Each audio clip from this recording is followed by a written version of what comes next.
So, this is episode 6 of Let Go Radio. I'm Kory Getman. And Spencer WIght here. And today, I want to start off talking about something I've been going through lately. I've been feeling a little, not really motivated to do anything. Which is fine, because you don't have to be doing anything. But I do want to act, and I want to do other things, and I want to go out to people, but I'd find that I'd get these offers, or I'd get these auditions, and I'd not really feel up to doing anything, you know? I know exactly what you mean. And I'd come to this realization that I've sort of stopped connecting with people, if that makes sense. I had become detached, not just from my emotions, not seeing that I'm not my emotions, I'm not all these things that I think that I am, you know? And I think it's a stage that one can get to on their spiritual journey where they start questioning their labels they have for everything. They start looking at family members and saying, why do I love him more just because he has the label of my brother on him, you know? And, I was thinking, it came up in actor preparation. I was trying to use my brother in an imaginary example, something happening to him, let's say. And then the thought just came to me, why would it matter more to me if something happened to him than happened to a random guy on the street? And I couldn't answer it. So I started becoming more detached from everyone.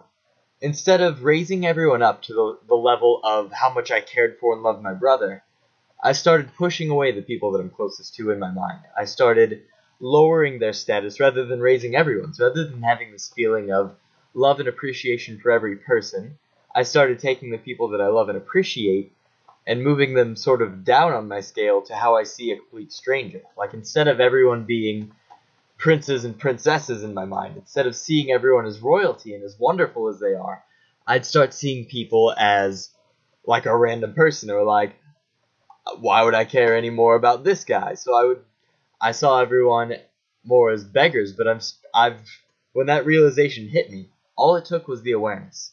And that's all we've been talking about. All it took was seeing that was so.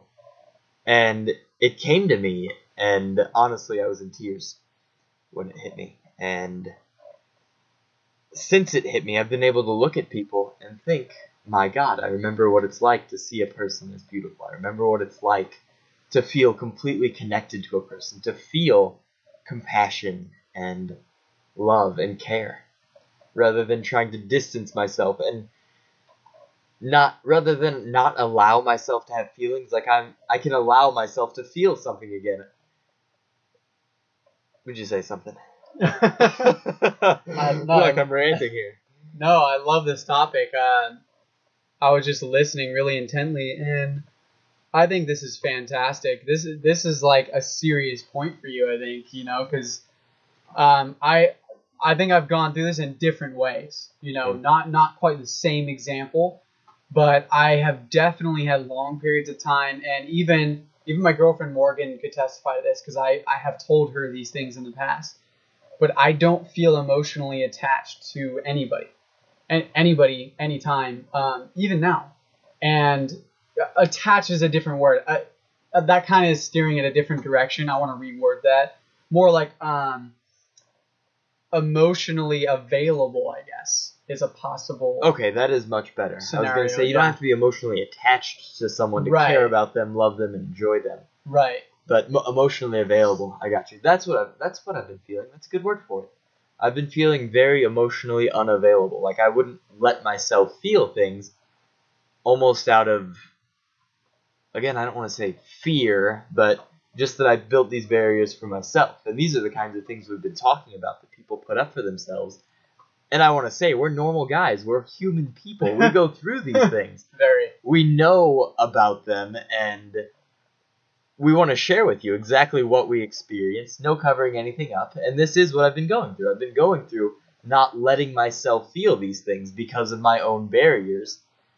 And all it took was awareness. All it took was seeing. And now I'm starting to open up again. I'm starting to let myself feel things for people, connect and enjoy and love and be sad with.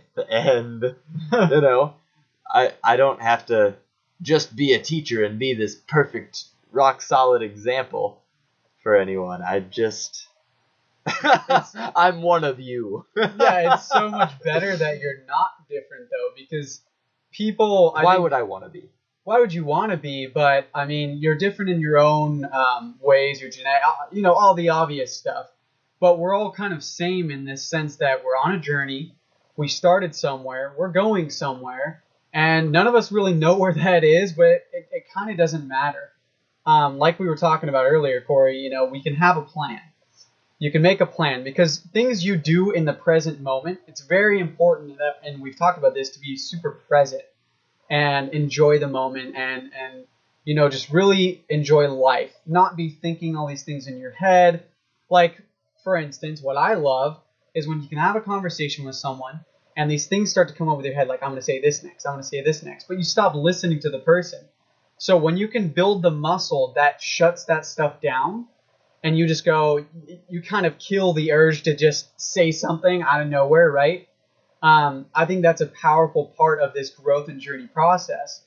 And then you get to enjoy the moment, but you can still create a plan in the moment. You can schedule time in the moment to create a plan that will put you in a different place in your next present moment down the line. I actually want to say about that. As you were speaking, I did feel the urge to interrupt, to throw my own thing in there about each little thing you were saying. But yeah, when you just stop and you listen to the other person and you see that this is a human talking to you, like I wanted to say about how we're all the same at our core, at our center, but we all do have these things that make us unique. When it comes to connecting people, see, I had started to see everyone as the same, but in a more nihilistic way. Nihilistic, however you pronounce that word. Rather than we're the same and we're all beautiful and amazing, the nihilistic way would be we're all the same, so what's it matter? Yeah. So when you start seeing that we're all the same and wonderful and we are all superior rather than anyone is superior, you can then see each person's uniqueness. And that's what makes everything interesting. That's why you can have a different connection. Like I would have a different connection to you than I would to, say, my brother. And not because he's my brother. And not because you're my cousin Spencer. But because of those things that actually make you unique. That you have to have a clear mind and clear sight to see and to understand and connect with. Like, I wouldn't be able to understand that if I just slapped a label on you and I saw you as my idea of you. Clear love requires clear sight and a clear mind, ready for whatever comes up. And I definitely want to say right now to anyone out there who might have a condition, maybe like ADHD, something like that, and you're having conversations with people and you have those things popping up in your head, or you find yourself dozing off, or you're bored, or you can't concentrate, that is normal. Okay, you don't have a condition, or maybe if you do, or you feel that you do, right? Maybe there's a possibility that it's not true. Maybe you're just like everyone else in the sense of daydreaming, just like your body is an instrument for your mind. Right? I would say that the people that are diagnosed with these disorders have become more of an instrument for what should be the instrument. They're being used by the mind. They don't have the control over it. So when it does take control, that is what it manifests itself as. When the mind constantly wants to distract you with other things that you're not currently doing, it wants to take you out of your senses, and rather than listening, you get lost in your tracks of thought, you stop seeing, you stop listening. That could be what your ADHD is. It could be living somewhere besides right here. Right. And I'd say that meditation is a far more powerful cure or treatment than Adderall or Ritalin. Definitely. And I don't know if you'll remember or how many of our listeners out there right now are from either the 90s or the 80s or anything like that. But when we were young in school and you caught yourself not paying attention, or the teacher caught you not paying attention, and you had your arm down on the desk, however you put your arm, and you're looking out the side and you're just thinking in deep thought and stuff that you're passionate about or excited about, or you're playing this movie in your head and the teacher catches you, that was called daydreaming. Now, unfortunately, it's called ADHD, and that you can't pay attention in class, you can't stay on task, you can't focus, and here, take a pill for that one. I believe that you want to be able to have vision. And if we were allowed to have this vision in these daydreams all through our young years, we would learn how to control it. And vision shapes your life, because whatever you think can be a reality. If you, wherever you are right now, if you're driving, if you're sitting in your room, sitting on a chair like we are, did you know that another human being just like you created that? No better than you, no worse than you, just a human being with normal lives.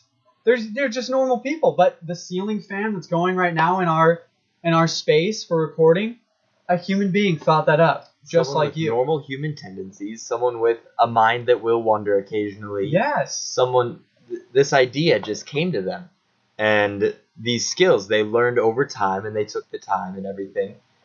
Someone put that together. Someone else, chopped down the tree for the wood for the ceiling fan. Someone else collected the metal. Someone got these things together. And I know the idea here was invention, and I'm kind of straying from that, but that iPhone in your pocket, maybe you're listening to this on it right now. Steve Jobs was a man no better than me or you, and he's been hailed and exalted in the media, sure, and he did some great things, for sure, but as a person, nobody is inferior or superior to anyone. He just took a drive and a motivation and a passion and went with it. Anyone out there has that ability. I have that ability. Spencer has that ability. You have that ability. Morgan back there has that ability. Say hi, Morgan. Hey guys, how's it going?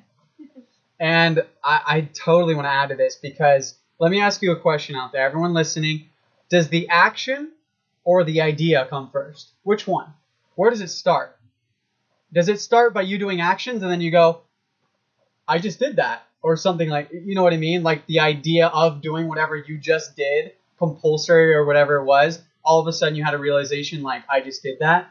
Maybe we have moments like that, but overall, wouldn't you say that the idea of doing something comes first before you do something? Like, I'm going to go to the beach today, and then you end up at the beach.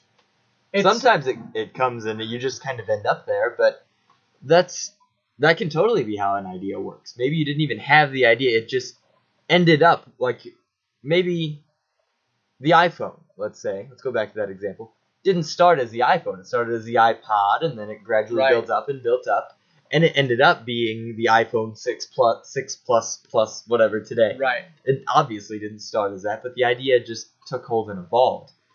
And where do ideas come from, you think? Like, those kind of ideas that just come to your head? So that, if anyone out there has read Think and Grow Rich, heard about Think and Grow Rich, any of the books by Napoleon Hill, fantastic author. These success books are indeed a great way to get started. It's actually where I got started in my own spiritual, whatever you want to call it, journey. And it actually talks about things like meditation. It talks about sitting on an idea. Because for that creativity to come through, you got to not only have that drive and ability, you got to have a stillness inside that the idea can come into. If you're clouded with your own thoughts and thinking about your own story and how bad your previous days were, those can lead to ideas of maybe you have a problem that needs solved or whatever. But ideas have to come to a stillness, and they have to come through you to work your maximum creativity. And these kinds of books, Think and Grow Rich, Greatest Salesman in the World, they are great pathways to finding those kinds of things. They are, because you got to admit, when somebody walks in a room and they just grab everyone's attention, there's some sort of energy in the air. We don't know why it happens, but we all just look over. You feel something. Someone just walked in the room, and you can feel that energy emitting from them. And what is that? And you know what you say about that guy? That guy has presence. Yeah. Being completely present in the moment is presence. That is what you're feeling. It's palpable. You can tell this guy has no worry, no frustration, no fear, no anxiety. Right. He's not hung up on anything in the past. He's not worried about the future. He is right here, right now, and no one's going to stop him from doing anything. He marches to the beat of his own drum, and he's fearless. And we are designed, whoever designed us, however we're designed, if there was a design or if we're an accident or a cause effect, it doesn't really matter. It doesn't. At this point in our life, we just live now. It doesn't matter where it came from. And we will talk about those things eventually, maybe some of our thoughts and ideas and where that goes and all that fun stuff. But for this, for all intents and purposes, I totally forgot where I was going with this. Present man, powerful. Presence, fearless, lacks anxiety. Oh man, I had such a powerful thing. Okay. So these people, there's something that they're trying to share with you. Majority of people don't write books because they want to make a ton of money. You only make a ton of money when you write books when you have that same presence we're talking about when you walk in a room. There's a book that sits on a shelf and something draws people to that book or sharing it with their friends because it was so powerful. So it's about the presence like you're talking about, and also things like confidence, which comes from winning, right? Making small little wins in your life. You feel good when you can make little accomplishments. And what I love about this is that starts with how you think and controlling how you think in the present moment, which affects your future. And we're all capable of doing this stuff. And the one last thing I want to add. Hang on.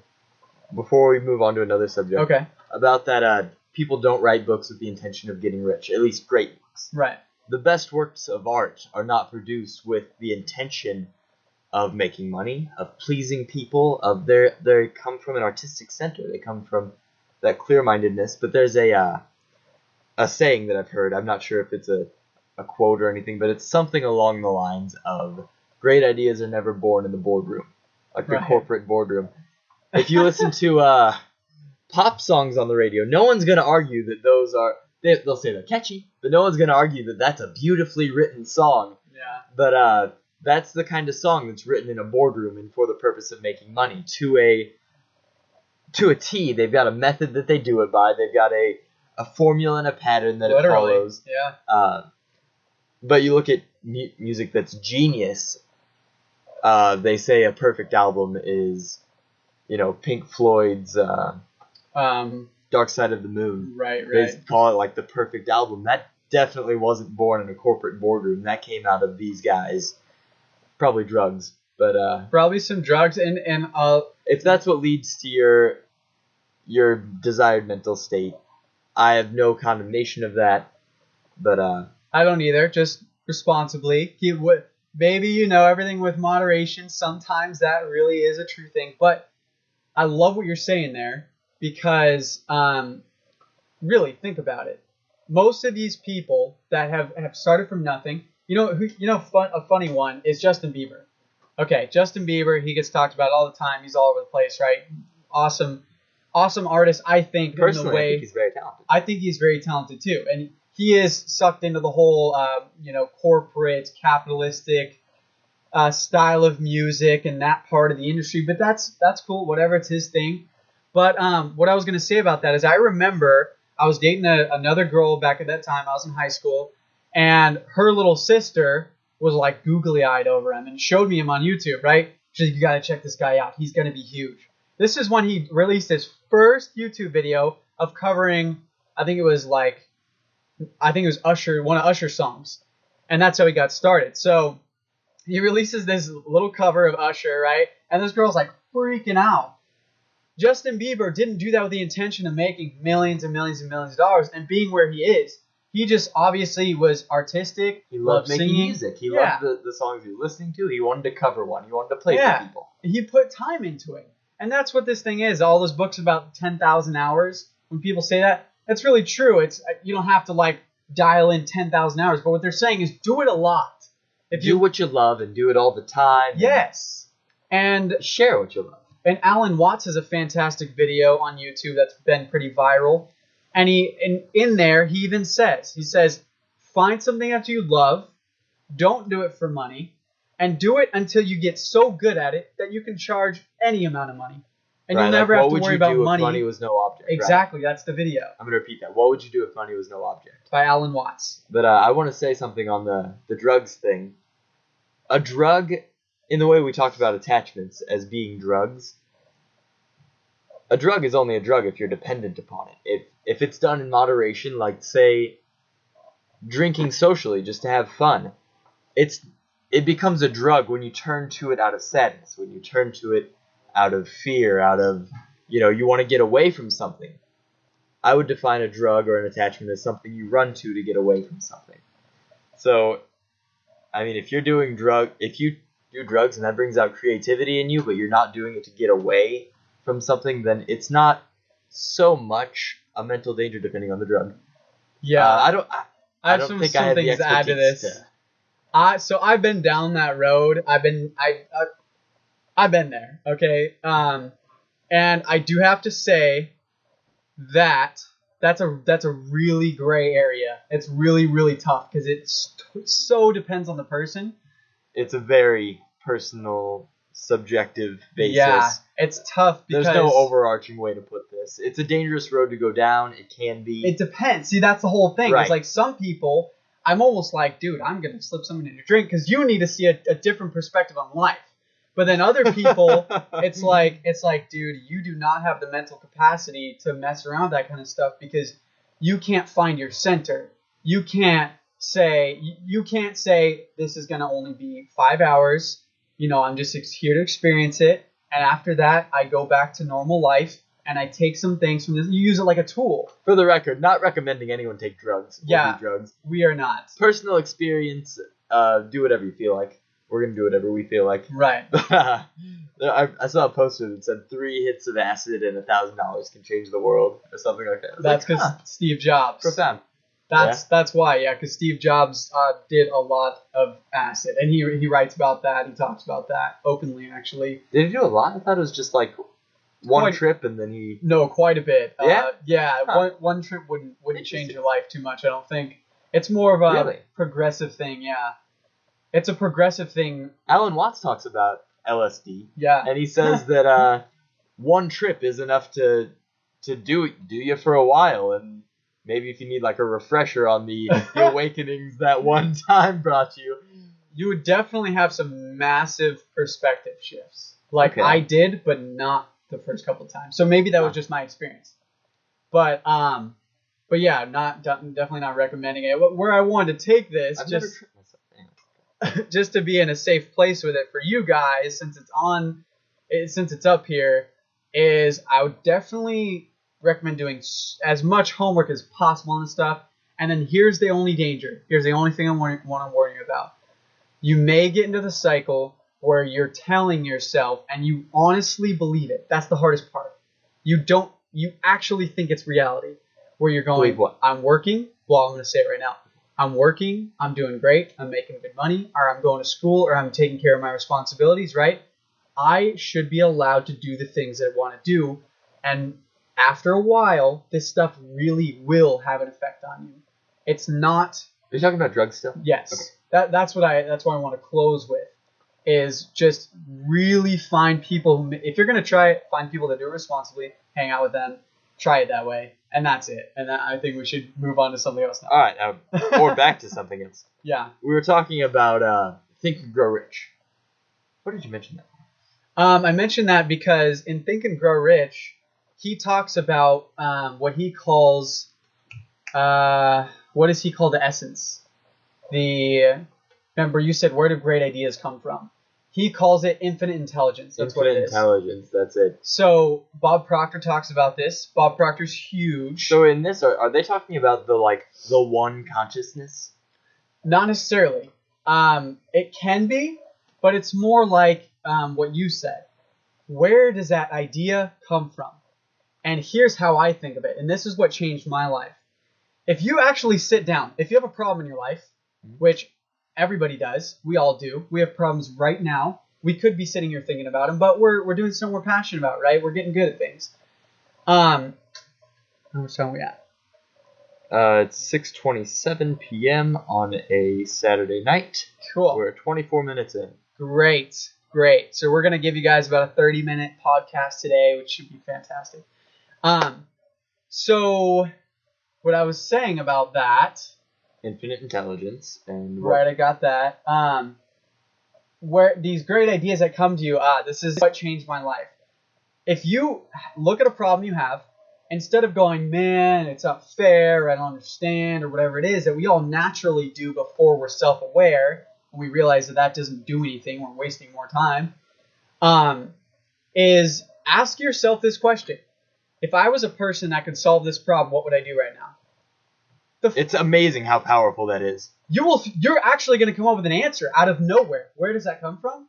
That's what I agree with. I would call it infinite intelligence, because it could come from your past experiences, sure, and maybe just your environment in total, the things you've noticed and the things you haven't noticed but that have slipped into your subconscious.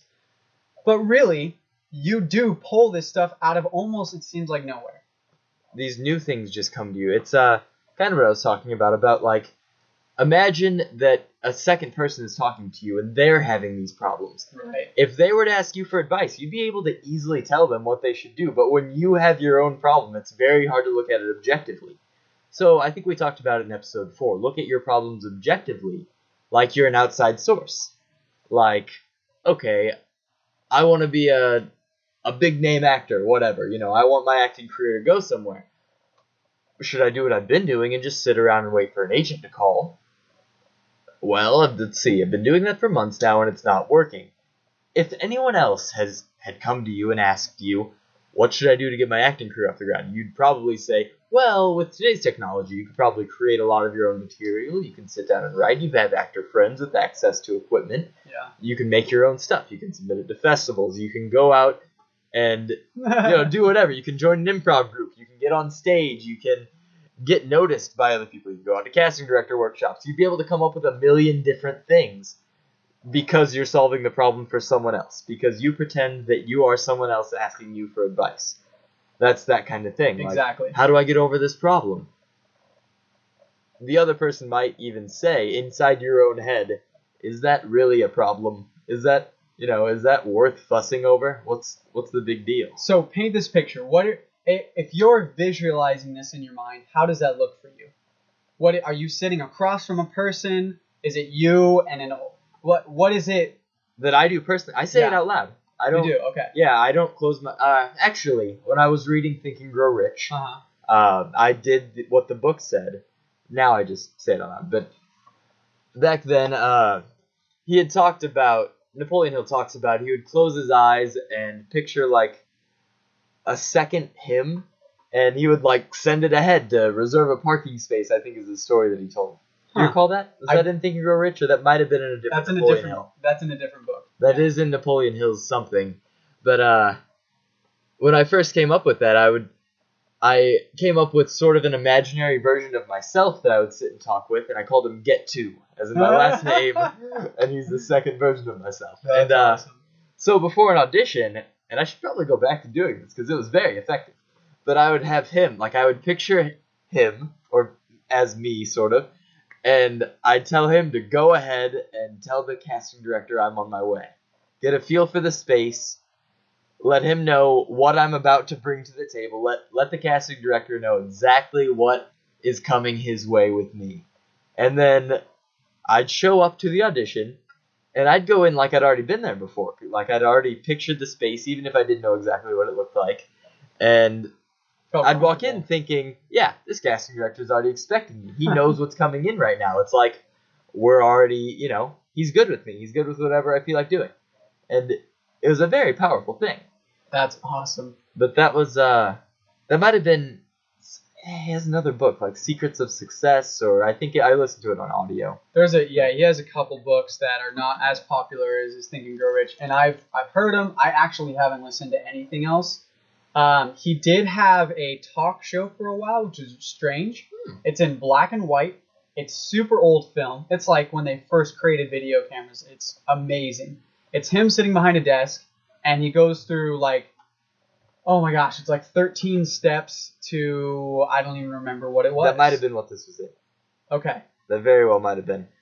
I'm not sure. I want to go back and re-listen now. I know, they're amazing. Anyway, we're coming to near the end here. It's 6:32 p.m. on the same Saturday night. We are 29 minutes and so on seconds in. And I want to say a topic that I kind of wanted to get to, but would take way too long, and I want to get to it next time, is living in fear and terror based on other people's opinions. Coming to marching to the beat of your own drum and not to the beat of anyone else's. And when you can live completely like that, it's a wonderful feeling. Anyway, we'll cover that next time. Definitely. But before we close, I have one last thing I want to share. Go for it, please. Just back on that idea where you were talking, you were sitting with The get to yourself. thing? The get to. One other idea for you guys out there that you could do. I've done this before as well, and I also got it from Think and Grow Rich. But you can sit down with some of your heroes. Me, I don't really have heroes that I look up to much like that, other than people like maybe Grant Cardone, Tony Robbins, Bob Proctor, Eric Worre, guys like that. I'd recommend people in your same line of work. Like, Yes, yeah. say you want to be an actor, which I do, so I'm using my own example here. When I did that roundtable thing, I would use Jake Gyllenhaal, Tom Cruise, Edward Norton, just actors that I looked up to. Right. And so I'd get their advice. Go ahead, what do you think? Yeah, and of course, if you're like working in a corporate job right now, we don't mean listen to someone in a corporate job setting. We mean listen to someone in the setting that you want to be in. So the person that you want to be, basically, Like you're going to have Warren a conversation. Buffett or something. Right, yeah. If you want to be Warren Buffett, you're going to talk to Warren Buffett. So you're sitting down in a chair, picture either a round table or a square table, whatever you want, and you're all sitting and looking at each other, and they're waiting on you. And they're waiting for you to say, hey, I have a problem.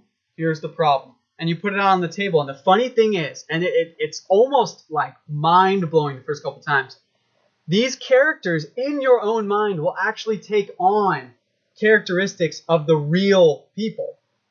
Or at least as you know them. It's so amazing how that works. Maybe it's just your idea of them, but when I would do it, I would get Tom Cruise-y answers from Tom Cruise. Yeah. And sometimes they wouldn't be the best for the problem I was currently having.